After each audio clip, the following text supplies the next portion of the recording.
the tree in the background.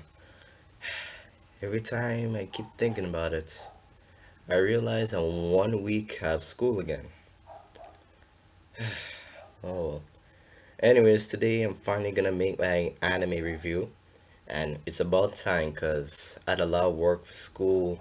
I keep having to do all my work, had to forget about my channel for a little while. But now I'm finally gonna make it. And today's review is going to be about Sword Art Online, SAO, Season 1.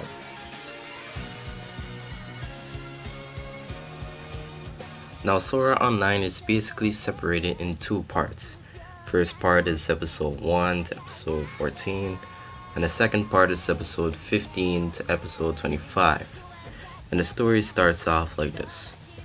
Sword Art Online is a virtual reality massively multiplayer online role-playing game, or VR MMORPG for short.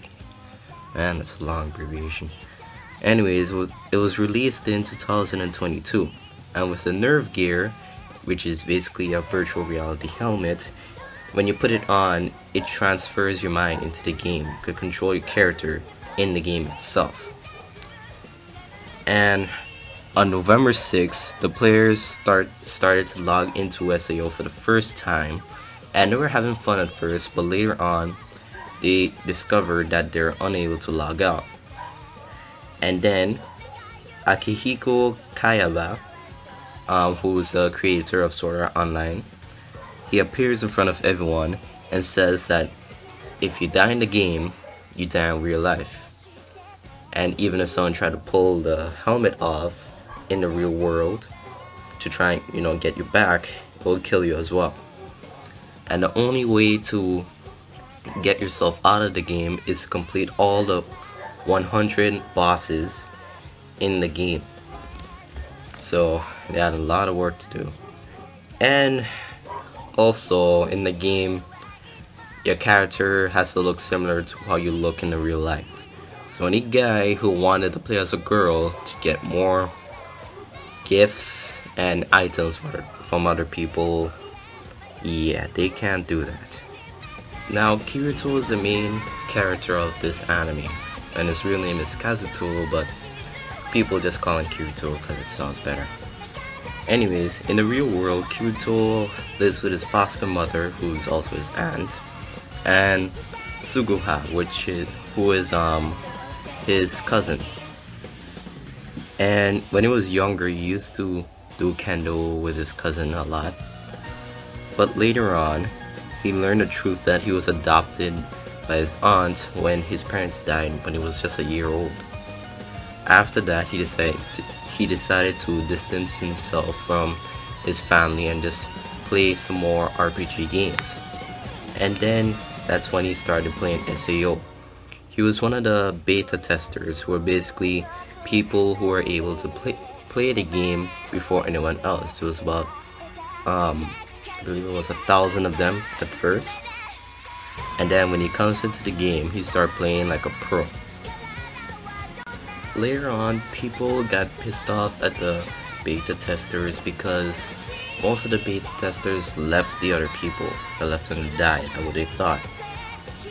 And Kirito at one point decided to make them get pissed off with him instead, and he called himself just not a beta tester but a beater, which is basically a combination of a beta tester and a cheater.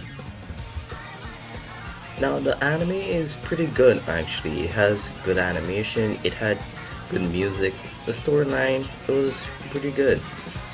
It was a little rushed though, but then again, these guys were stuck in the game for 2 years, so they can't make like all those episodes. So yeah, it wasn't bad because I see many people, they're like two types of people when they're watching SAO. One set of people saying, oh my gosh, that's the best anime ever.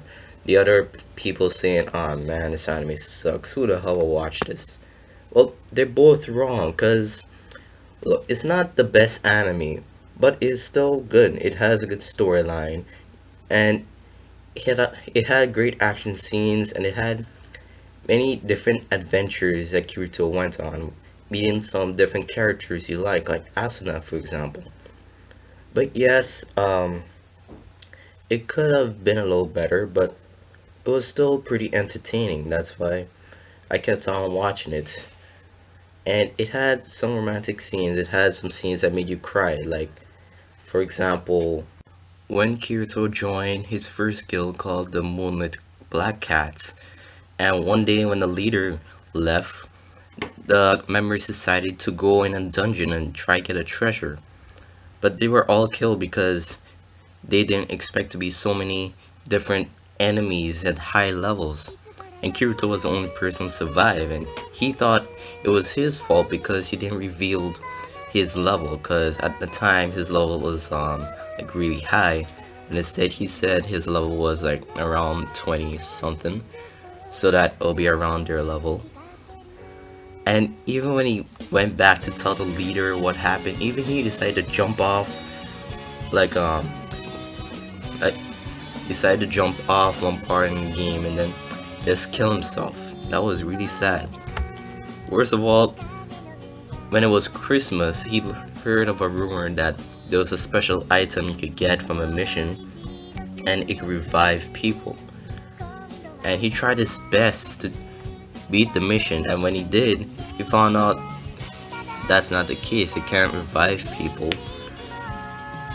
And then it turns out that Sachi, who was a girl who he was most attached to in the guild, and honestly, her death was really sad.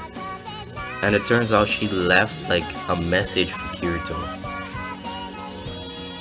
saying that it wasn't his fault if she dies or anything, because she was the member who was afraid of dying, but Kirito tried to cheer her up. Now, when Kirito was on his adventures, he met with other girls like Lisbeth and Silica, and even when he and Asuna started to know each other better, they got married in the game, and then he met Yui. And I always loved the episodes with Yui. When she appeared as a girl with amnesia, she couldn't remember anything, but it turns out that she was an AI, and she was designed to monitor the emotions of the players and appear by their sides to hear them and help them. But when everyone was imprisoned in SAO, she was forbidden to come in contact with the players and complete her prime directive. So when she was unable to do anything, she suffered as she was hearing all those emotions of the trapped players. But when she started monitoring Kirito and Asuna, whose emotions stood out from everyone else, she decided to look for them, because Kirito and Asuna were actually being a bit more happy than everyone else. But upon doing so, she lost memory and forgot who she was for a while. And then Kirito and Asuna decided to take her in as their own child. It was like the little family that they made in the game itself. And then when you're seeing Yui just looking so awesome, just taking out a freaking sword and defeating a monster so high that not even Kirito and Asuna could take them down.